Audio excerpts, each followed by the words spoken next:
Okay, Sounds of Decay 3 is the new album from Lick entitled Necro.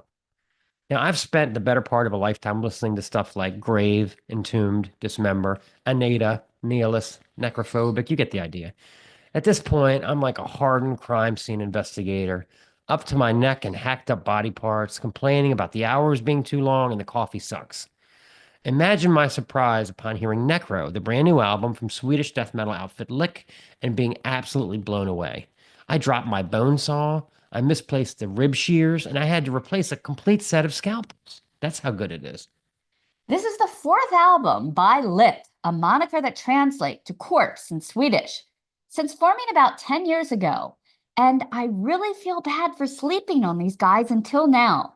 Most modern takes on Swedish death metal produce 3 to 4 decent riffs, diluted out to cover both sides of a vinyl record, with a few whammy grab guitar solos for good measure. But Lit has concocted a sound rooted in the classic Stockholm sound, packed with thrilling movements and refreshingly interesting arrangements. Necro is 10 songs that flash by quickly in the album's scant 40-minute runtime. The first thing that jumps out about Lick is the attention to detail.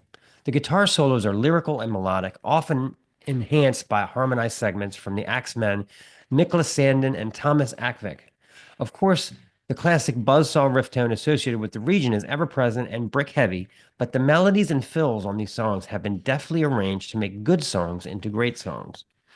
You have to hand it to producer Lawrence Mackrory, who has worked with artists like Katatonia, Defleshed, and Witchery, for extracting such a lethal sound from this 5-piece. The drums sound huge, Akvik's vocals raw and brutal, and the stained glass guitar arrangements manage to sneak in a little John Christ-style blues lick here and there if you listen carefully. Let's hear a little bit of what we're talking about. This is Deceased.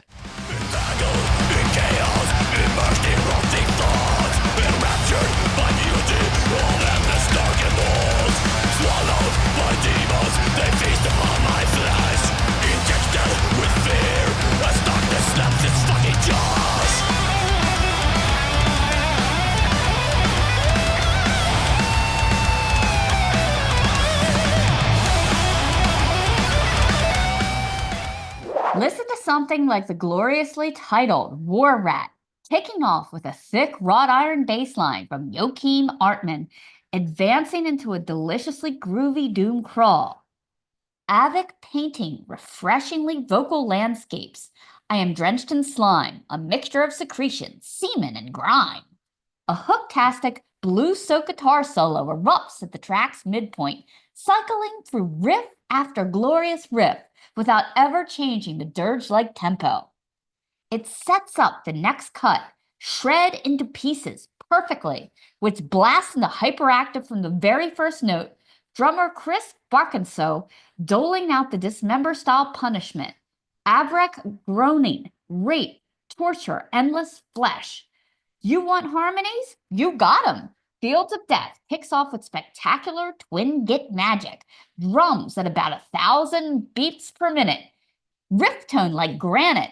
At this point in the album, you find yourself looking forward to the guitar solos, and this one does not disappoint. Sandin and Avik weaving dramatic tapestry of howling, tapping majesty. Okay, so maybe we were a little late to this horror show, but we're fully on board now. The album drops April 18th on Metal Blade, so get on it. We have our tickets to MDF all lined up, and these guys are an attraction we will be sure to check out. Do you have your MDF tickets yet? As far as I know, the only night that's sold out is the Pentagram Thursday show because Bobby Liebling is the most popular man in metal right now, which feels weird, but good for him. Let's close it out with Fields of Death.